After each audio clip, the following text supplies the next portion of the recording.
진짜는 끝까지 간다라는 제목으로 잠시 말씀 전하기로 합니다. 지난주에 우리는 조화와 생화라는 말씀의 제목으로 경건의 모양만 있지 능력은 정작 없는 그런 성도들의 모습에 대해서 살펴보았습니다. 언뜻 보면 생화처럼 보이지만 조금 지켜보면 시들지도 않고 그래서 좋아 보이지만 사실은 향기도 없고 생명력도 없는 그런 조화와 같은 신앙생활을 하는 사람들이 있다는 거죠.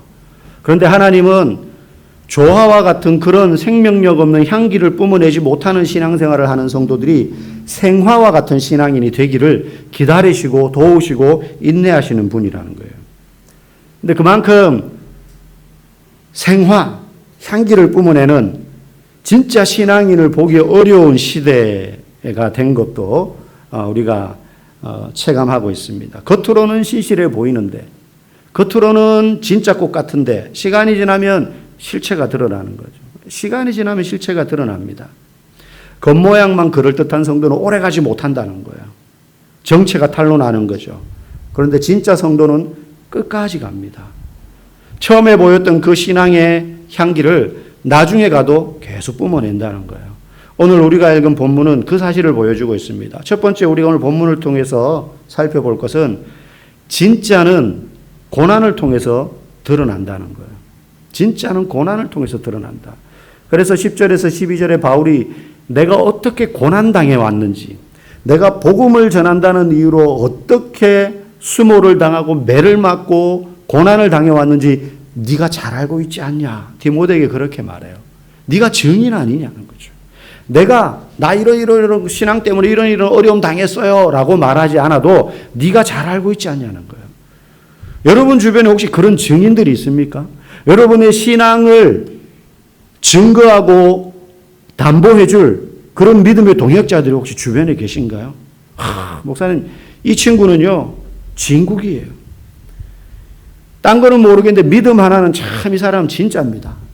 혹시 여러분 주변에 여러분 남편이 아내의 신앙에 대해서, 여러분 아내가 남편의 신앙에 대해서, 아니면 회사에서 여러분의 동료가 여러분의 신앙인으로서의 모습에 대하여 그렇게 증언해 줄 수 있냐는 거죠. 오늘 12절에 바울은 그러면서 이렇게 말해요. 같이 읽어볼까요? 무릇 그리스도 예수 안에서 경건하게 살고자 하는 자는 박해를 받으리라. 여기서 무릇, 잘 우리가 요즘은 안 쓰는 말이죠. 그죠? 책에서나 읽을 수 있는 말인데 이 무릇, 이 말은 대체적으로 누구나 이런 뜻이에요. 보편적으로.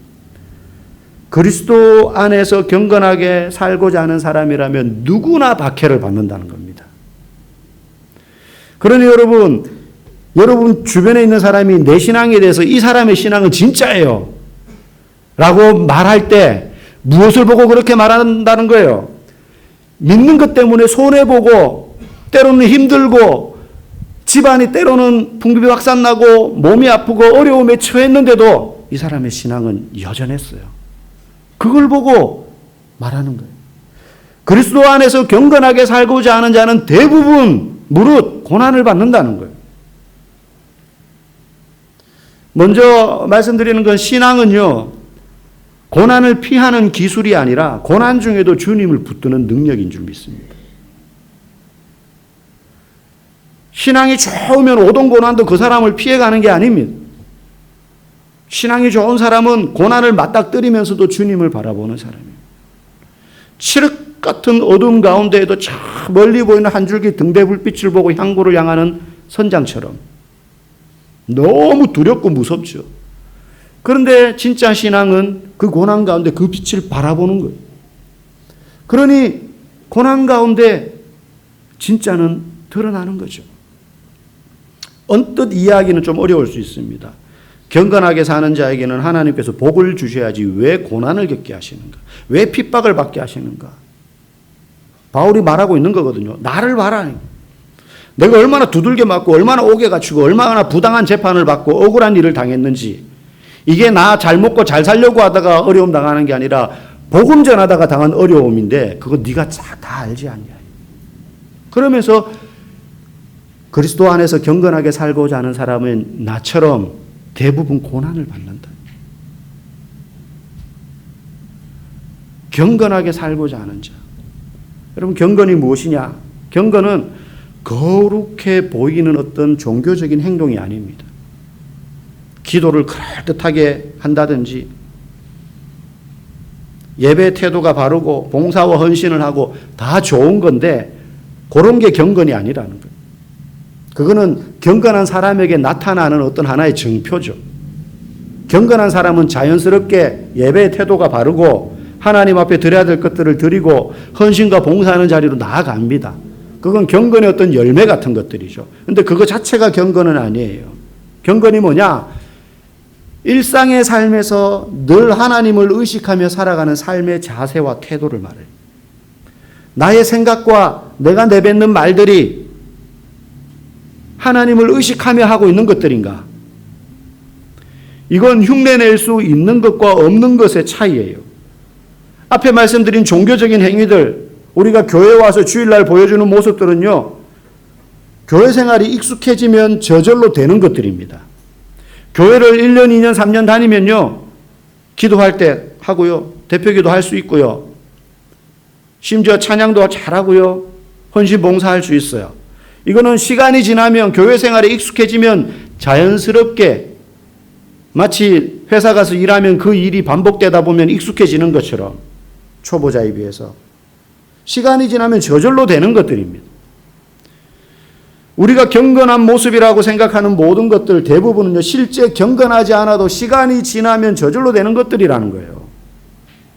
그러니 그런 모습에 우리도 속으면 안 돼요. 나 자신을 일컬어서 스스로 경건한 사람이라고 말은 안 하지만 나는 할 거 다 한다는 거죠. 교회 가서 주일 안 빠지고 예배 잘 드리고 봉사하고 성도들에게 예의 바르게 행하고 다 좋고 아름다운 것들인데 그거 한다고 해서 내가 경건한 사람인 것처럼 속으면 안 된다는 거예요. 그건 흉내낼 수 있는 것들이에요. 시간이 지나면. 경건하지 않은 사람도. 그러면 이제 큰 교회에 있다가 보면 물론 뭐 큰 교회만 그런 건 아닙니다. 그 안에 사기꾼들도 앉아 있어요. 성도들 가운데 성도 돈 떼먹고 사기치고 도망가는 사람들이 있다고요. 그럼 그 사람이 어떻게 사기를 칠 수 있었느냐? 평소에 모든 사람들에게 칭찬받는 경건한 모습이 있었거든요. 저 집사님 믿을만해. 사업 정말 열심히 하고 교회에서도 그냥 봉사해. 그런데 이 사람이 어느 날 집사님 어려운데 내가 큰 돈은 필요 없고 한 500만 원만 있으면 좀 꿔줘. 근데 이 사람한테 500, 저 사람한테 500, 이 사람한테 300, 저 사람한테 700. 그래 몇 천만 원 꿔가지고 내가 언제 갚을게. 해놓고는 도망가는 거예요. 왜? 그 경건해 보이는 모습에 속은 거예요. 얼마든지 그렇게 할 수 있단 말이죠. 실제 경건하지 않은데도. 흉내낼 수 있는 것들이라는 거예요. 그런데 진짜 경건한 모습, 우리가 일상의 삶에서 늘 하나님을 대하는 자세로 살며 생각하며 살아가는 것은요, 흉내낼 수 있는 게 아닙니다. 한두 명에게는 그렇게 보일 수 있고 며칠은 그렇게 할 수 있고 한두 달은 그렇게 할 수 있어요. 여러분, 아무리 대표 기도를 앞에 나와서 거룩하게 하더라도, 아무리 앞에서 찬양하며 봉사하며 섬기는 모습을 가지고 있더라도 그 사람이 일상의 삶에서 매일 하나님과 기도로 교제하지 않고 찬양하지 않고 그런다면 그 사람은 경건하다고 할 수 없는 것이죠. 흉내는 잘 냈을 뿐입니다. 어떤 목사님이 설교 시간에 여러분 주일 예배를 중요하게 여겨야 됩니다. 예배 한 번만 잘 드려도 여러분의 인생이 변할 줄 믿습니다. 그러니까 성도들이 아멘 했어요. 맞죠? 예배 중요하죠. 그런데 이 말은요, 하나님의 은혜가 예배 가운데 임하기 때문에 집중하여서 예배를 드리라는 말이지 일주일에 예배 한 번만 잘 드리면 땡이구나 이렇게 생각하란 말이 아니에요. 내가 주중에는 살다 보니 바빠가지고 뭐 성경 한 장도 못 읽고 기도도 제대로 못하지만 주일 예배만큼은 내가 그래도 진심으로 다해서 드려야 돼. 드리고 나면 뭔가 이제 할 일 다 한 것 같아요. 예배 한 번만 잘 드려서 인생이 변하는 경우가 있습니다. 그런데 그 말이 모든 사람에게 일상적으로 다 적용이 돼가지고 주일 예배만 잘 드리면 땡이구나 이렇게 생각해서는 안 된다는 거예요. 예배를 그만큼 중요하게 여기라는 의미죠. 경건은요, 한 번의 예배로 되지 않습니다. 하나님은 이 자리에서의 예배가 아니라 여러분이 일상에서 어떤 모습으로 살고 있는지를 예배로 보십니다. 사람들에게 어떻게 말하고 행동하는지, 직장에서 어떤 식으로 일을 하는지, 돈을 어디에다가 어떤 씀씀이로 쓰는지, 동네 사람들하고 만나가지고 무엇을 먹고 만나서 무슨 이야기를 하는지 하나님은 그 옆에 계시다니까. 지금 여기 여러분 곁에 계신 것처럼 동네 사람들하고 만나가지고 맥주 한잔 마시고 오징어 까먹고 수다 떨고 카페 가가지고 커피 마시면서 시간 보내고 이 사람 저 사람 뒷담화하는 그 자리에 예수님이 계시단 말이에요. 그걸 예배로 보신다고요. 너 지금 나에게 예배자의 태도로 살고 있지 않구나. 그러면 그 사람은 경건하지 않은 거죠. 그렇게 살다가 주일날 와서 경건의 모양을 갖추는 거예요.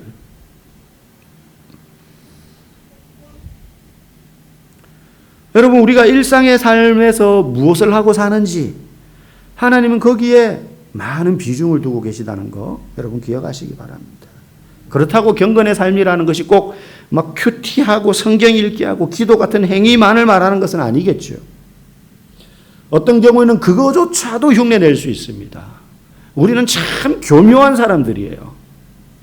우리는 그거조차도 흉내낼 수 있습니다. 우리 매년 이제 한 11월 달쯤 되면 내년도 큐티 정기 구독 신청 항상 광고합니다. 그러면 한 아이들 큐티책까지 해서 한 20몇 권 이렇게 신청을 하시는 것 같아요. 도전하겠습니다. 여러분 큐티책 신청 안 하신 분들은 일단 제외하고 신청하신 분들 안 빠지고 잘하고 계십니까? 아니면 나는 큐티를 신청했다라는 것만으로 나는 혹시 경건의 능력이 있다라고 혹시 착각하고 계시지 않습니까? 여러분 경건의 삶이라는 건 그런 걸 하는 것만으로 다 표현되는 건 아닙니다. 경건의 삶을 살고 있느냐 그렇지 않느냐를 가늠할 수 있는 또 다른 징표는 이 세상 그 어떤 것보다 내가 하나님을 더 사랑하고 있느냐. 눈이 침침하고 글 쓰는 게 힘들고 읽는 게 힘들면 큐티 못할 수 있습니다. 그런데 그분의 마음에 하나님보다 나는 더 사랑하는 게 없고 주의 일을 하는 게 나는 가장 기뻐. 그런 마음이 있으면 그분은 경건한 사람.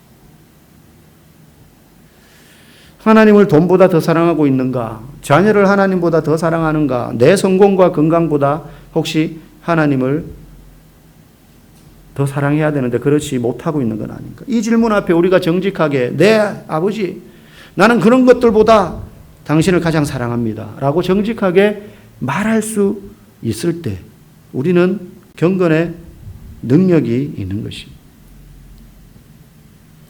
불행하게도 많은 성도들이 이 질문 앞에 정직하게 담대하게 대답하지 못합니다.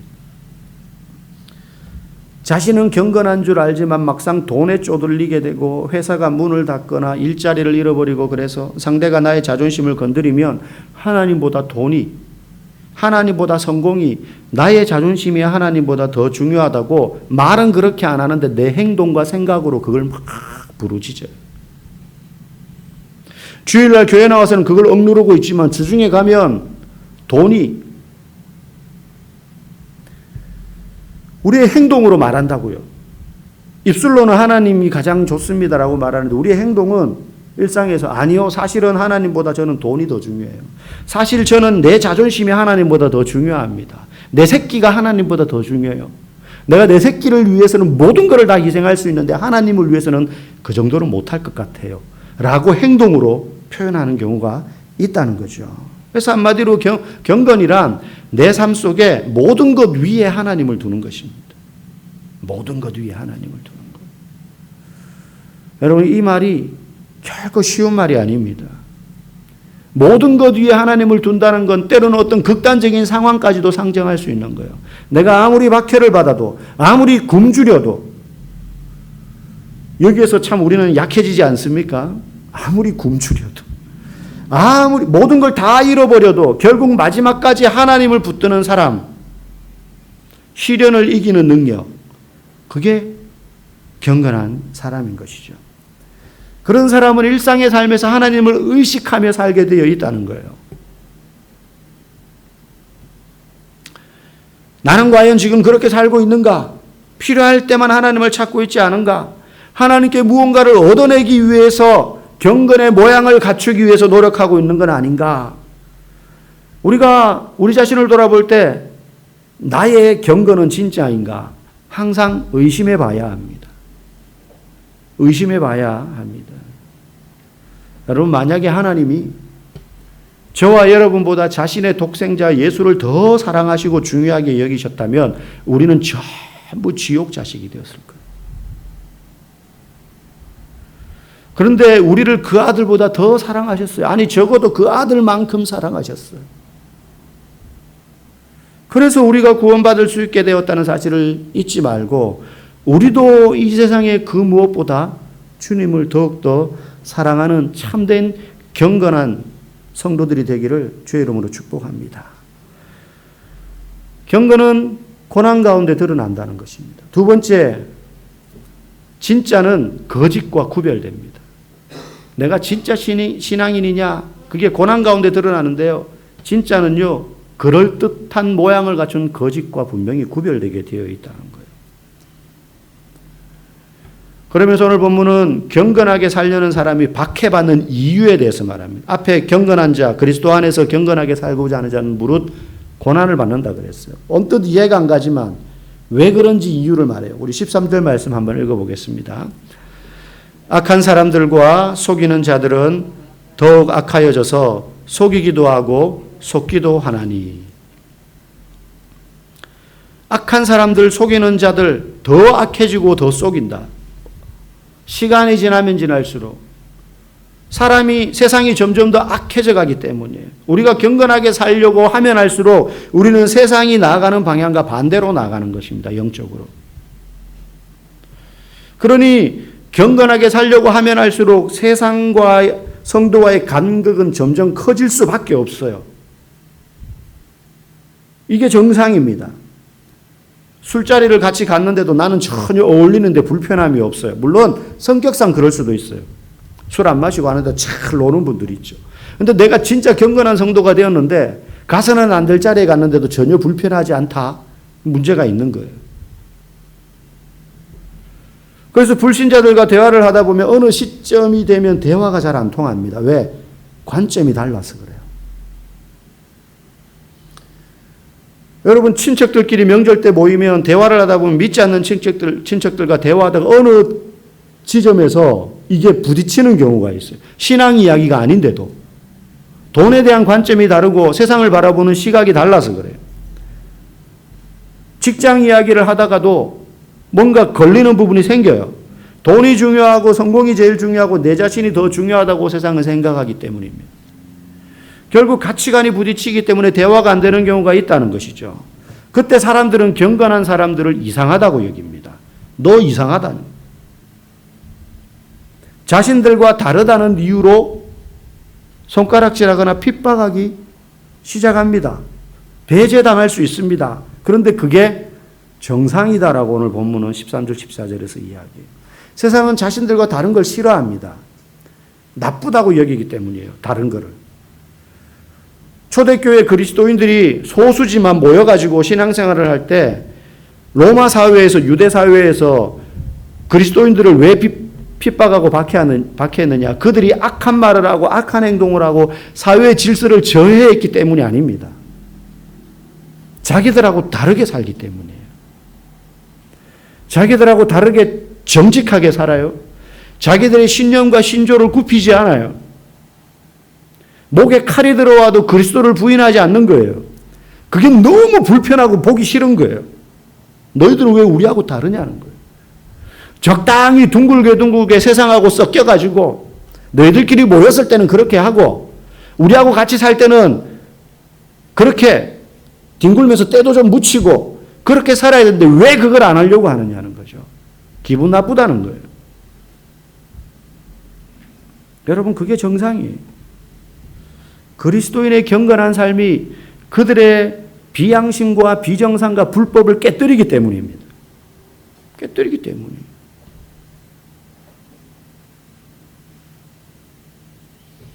그래서 우리나라에도 구한말 소수의 그리스도인들 야수교인이라고 불렀습니다. 야수교인들.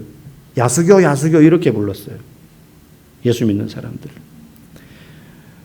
구한말이니까는 정부가 혼란스러우니까 일본, 러시아, 미국 이런 여러 열강들에 의해서 우리나라가 침탈당할 때 아닙니까? 그러니 지방 관리들이 부패해요. 이 부패한 지방 관리들이 새로 부임하면 뇌물을 받아 먹는 게 일상인 겁니다. 마을 유지들로부터.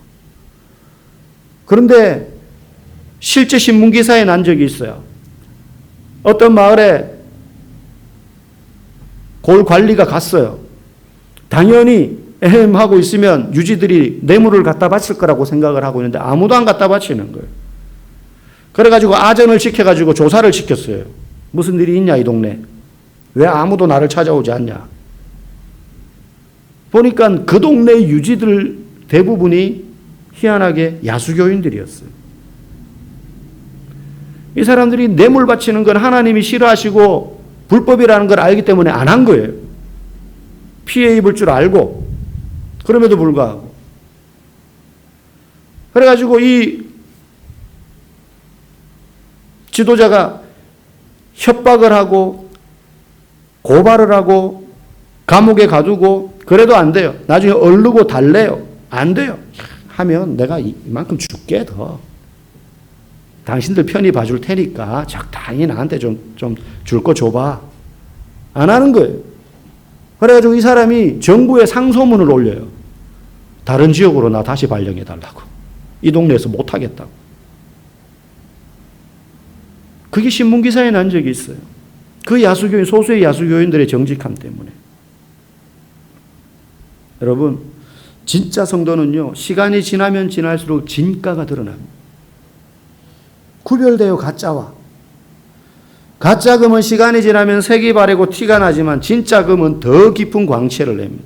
여러분, 옛날에 그 어르신들이 금이 진짜냐 가짜냐 확인할 때 어떻게 확인합니까? 깨물어 보죠. 왜 깨물어요? 금은, 진짜 금은 무르거든요. 쿡 하면 이빨자국이 쿡 찍힌단 말이죠. 그리고 쿡 찍으면 뭐 벗겨지는 게 없어요. 벗겨져도 안에 금이니까, 순금은. 근데 불순물이 들어가요. 쇠 철이나 이런 게 들어가 있으면 앙 해도 이게 안 찍힌단 말이죠. 그럼 안 찍히면 이거 가짜네. 물론 그게 이제 완벽한 판별법은 아니지만 그만큼 순도 높은 금은 구별돼요. 깍 깨물면. 그만큼 무르다는 거예요. 진짜 성도는 구별이 되고 결국 빛이 나게 되어 있습니다. 그럼 그 구별되는 장소가 어디냐? 교회가 아니에요. 교회 오면 오히려 구별이 잘 안 돼요. 다 경건한 것 같으니까. 이럴 때는 하나님이 저에게 투시의 은사가 있으면 좋을 것 같아요. 여러분, 뭐 몸속을 투시한다는 게 아니라 그 심령을. 아닌데 저 사람은? 뭐 이런 거 있잖아요. 아마 그러면 저 목회 못할 거예요, 아마. 네. 일단 제가 거울에 서서 저를 보면 막 이렇게 될지도 모르니까. 잠깐 반짝이는 믿음이 아니라 고난과 시련에도 시간이 흐르면 흐를수록 끝까지 광채를 잃지 않는 그 믿음이 진짜 믿음입니다. 여러분 모두가 그런 순금 같은 가짜와 구별되는 그런 믿음 가지시기를 주의 이름으로 축복합니다. 마지막 세 번째입니다. 진짜는요, 말씀의 뿌리를 내립니다. 말씀의 뿌리를 내려요. 그러면 어떻게 하면 경건의 삶을 살 수 있는가, 우리가? 어떻게 하면 경건의 삶을 살 수 있는가? 우리 14절 말씀 같이 읽어보겠습니다. 그러나 너는 배우고 확신한 일에 거하라. 너는 네가 누구에게서 배운 것을 알며. 지금 너는 네가 디모데를 말하는 거예요. 디모데, 네가 배우고 확신한 일에 거하라. 디모데, 너는 네가 누구에게서 배운 것을 잊어버리면 안 돼, 이 말이에요. 우리가 알다시피 디모데는 어렸을 때부터 외할머니 로이스와 어머니 유니게에게서부터 신앙교육을 받으며 자라났습니다. 어릴 때부터 외할머니와 어머니 품에서 성경을 배우고 말씀을 가르침 받고 기도하는 법을 배우고 그렇게 교육을 받았어요. 신앙교육을 받았어요. 그러면서 바울이 말하는, 그거 잊지 마라. 잊지 마. 그러면서 배우고 확신한 일에 거해라. 거하라. 거하라라는 말은 계속해서 거기 머물러라. 마지막까지 거기 머물러야 돼. 이 뜻이에요. 너가 어릴 때 배우고 익힌 그 성경 말씀을 떠나지 말고 거기에 머물러라는 거예요. 그러니 우리의 우리가 경건하게 우리가 진짜 믿음 있는 자가 되려면 어디에 머물러야 된다는 거예요? 말씀 위에 머물러야 돼요. 나무로 치면 말씀의 대지 위에 뿌리를 내리라는 것입니다. 엄한 세상에 그런데 뿌리 내리지 말고, 그러면서 15절에 또 이렇게 말합니다. 읽어볼까요? 또 어려서부터 성경을 알았나니 성경은 능히 너로 하여금 그리스도 예수 안에 있는 믿음으로 말미암아 구원에 이르는 지혜가 있게 하느니라. 보세요. 어려서부터 뭘 알았다고요? 성경을 알았고, 또 뭐가? 성경이 능히 너로 하여금 예수 안에서 믿음으로 말미암아 구원에 이르는 지혜가 있게 한다. 그러니 좀 극단적으로 표현하면 하루에 단 한 장의 성경도 읽지 않으면서 하나님 사랑합니다, 당신은 내게 가장 소중합니다라고 고백한들, 주님밖에 없다고 그렇게 찬양한들, 그건 거짓말인 거예요. 내가 아무리 주님 사랑해요라고 말하고 노래해도 성경을 읽지 않으면 그건 거짓말입니다. 연애하는데 그녀를 생각하지 않아. 친구들이랑 노는 게 더 재밌어요. 약속의 우선순위에서 밀려. 그러면서 둘이 만났을 때는 난 네가 제일 좋아, 나 너 사랑해. 그러면 상대방이 그거 믿겠습니까?